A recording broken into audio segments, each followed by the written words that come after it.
Hello.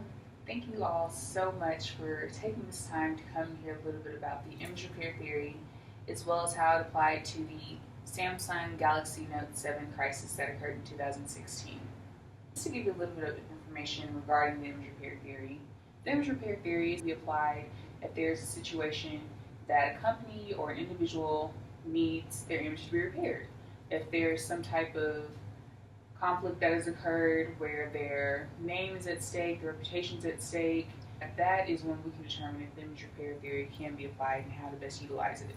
So here I have listed some of the key assumptions, and these are important just to keep in mind. So our first assumption is communication is best conceptualized as a goal-directed activity, and as well as maintaining a positive reputation is one of the central goals of communication.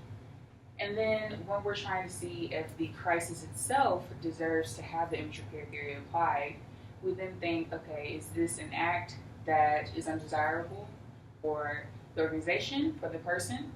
And then also determining if you're responsible for that action. And that responsibility can be placed, whether it's true responsibility, you actually know for sure that you did it, or a perception from the audience that they believe that you are responsible for this act. Along with image repair theory, there are some strategies associated with it as well, and I have listed those out here, just listing exactly what our textbook describes as some of the strategies that can be applied, and the great author Benoit lists those and illustrates it perfectly for the way to see which strategy, tactic is applied to the crisis. So before we go any farther, I want to take this opportunity to just let you know exactly what occurred in that Samsung Galaxy Note 7 crisis. So my first question is, what is something that you have on you at all times? What is something that in today's age you may or may not be able to live without?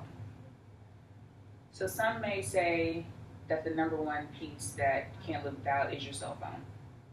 And that's pretty true. It's kind of something that's connected to our hip. We always have it in our pocket, in our purse, on our person somewhere.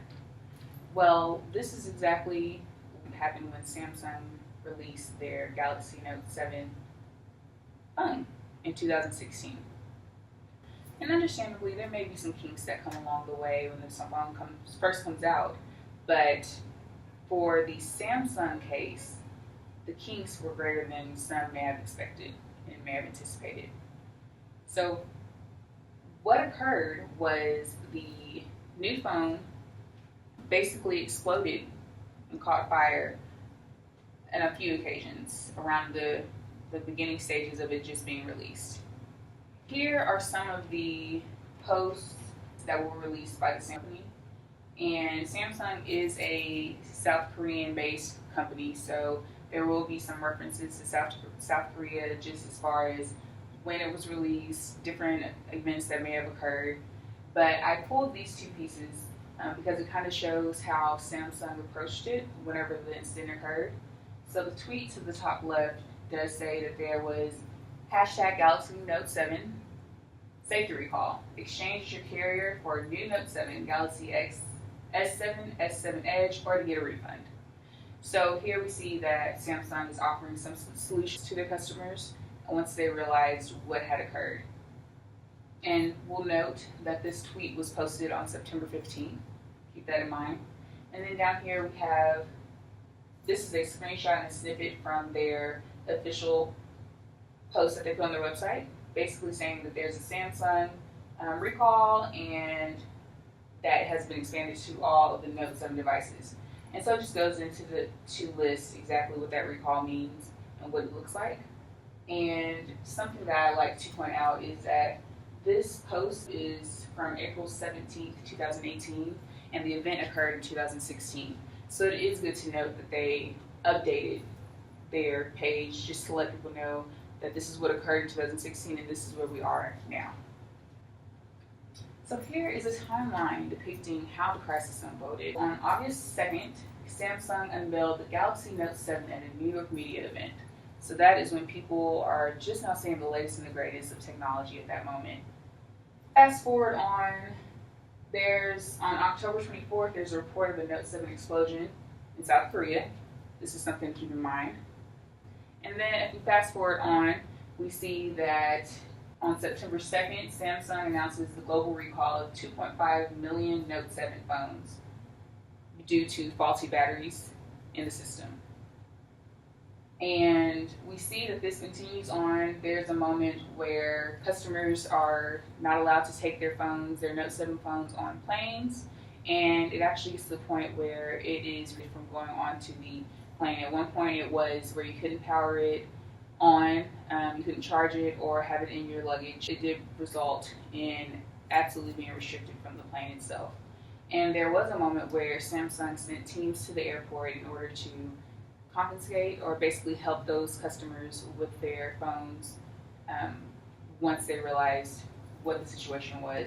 So that could be an inconvenience for the customer when that is your phone. That's the item that you have right in your pocket, in your purse, to communicate with others, and now you can't even have it on the plane, and you actually have to turn it over, in some cases, to the Samsung teams. And then we go on, and we see that on September 16th, Samsung COO Tim Baxter released an apology. This is his apology that he released on September 16th. My name is Tim Baxter, President and Chief Operating Officer at Samsung Electronics America. At Samsung, our highest priority is our customers, their aspirations, their needs, their safety. And with battery cell defects in some of our Note 7 phones, we did not meet the standard of excellence that you expect and deserve. For that, we apologize, especially to those of you who were personally affected by this. To those of you who love the Note, the most loyal customers in our Samsung family, we appreciate your passion and your patience. We take seriously our responsibility to address your concerns about safety. And we will work every day to earn back your trust through a number of unprecedented actions and with the extraordinary support of our carrier partners, suppliers, and the United States Consumer Product Safety Commission. Here are the facts. The CPSC has worked closely with us to develop, expedite, and execute a plan to protect American consumers. We notified them of a potential defect in the original Note 7 batteries and then issued a global directive to stop sales immediately. To date, we already have exchanged 130,000 units, a fast and meaningful start. And with the CPSC's partnership, we will continue implementing corrective steps to exchange every single Note 7 on the market. To be clear, the Note 7 with the new battery is safe. The battery cell issue is resolved. And this finding has been affirmed by a recognized independent lithium-ion battery expert. To our Note 7 owners, if you have not yet replaced your original Note 7, please power it down and return it. New Note 7 phones will be available for exchange no later than next Wednesday, September 21st. Visit Samsung.com for more information. Thank you. All right, so now that we've heard from Tim Baxter, the COO of Samsung, on September 16th, I wanted to go back to this sheet that shows us exactly some of those strategies that Benoit gives us and offers us, and see exactly what Baxter applied in his apology. So we didn't see any denial. He didn't try to say it wasn't their fault. But what we did see is that there was a great opportunity and display of corrective action. Baxter did say straight to the point, these are the facts. It was due to a battery issue. We have reported it. We're working to get it resolved. And he also expressed how important the customers are to the Samsung family. And that's something that's very important. If you are the owner of a phone and you hear the COO offering some of these suggestions and solutions to your issue and also expressing their apology for what has occurred, it is helpful to know that they are trying to work to find a solution for the issue. Once we mentioned that piece about how individuals that are at the airport with their phones and either the phone cannot be used on the plane or it did have to be given to a Samsung team member, I do see a little bit of the transcendence strategy applied to that. And I say that because the example that's given is saying searching travelers at the airport is an inconvenience, but it protects against terrorism. Well, if we just omit the terrorism piece, we can say prevents against injury. So instead of searching the passengers, those passengers who know that they have a Note 7 simply had to find an alternative or find a new solution in order to safely protect themselves as well as the rest of the passengers on the airplane. And so that does apply to the transcendence piece.